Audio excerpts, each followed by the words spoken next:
Introducing Upsolver SQL Lake, the easiest way to build reliable pipelines for data in motion with SQL. Ready to start building pipelines for data in motion in minutes? Well, first, let's walk you through the SQL Lake interface to show you everything that's available out of the box.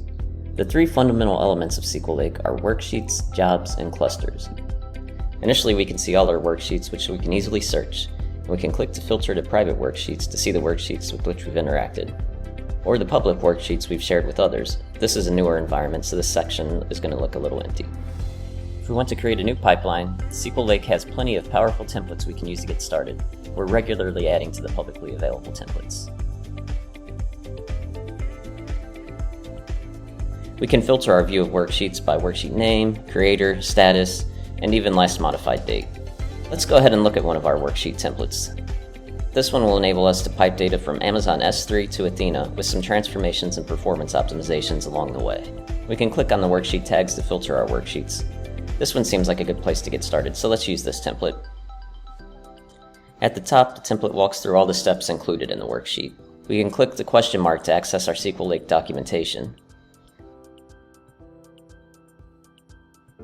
To run a statement, we can click the play button or the plus button to open a menu where we can run the statement or add snippets to our worksheet. We won't execute any statements this time around since this pipeline is already running.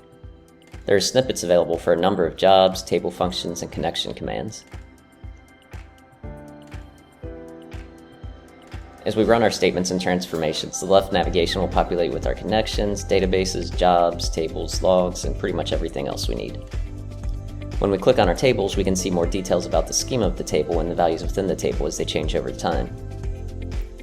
Back on the SQL Lake home screen, we can go to our jobs to see what we have running.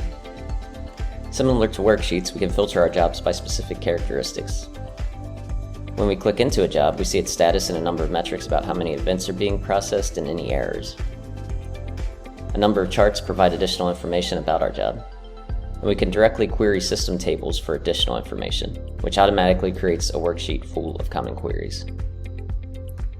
Back on the home page, we can click once more to see our clusters. We're in a demo environment here, so we only see the Upsolver Cloud cluster.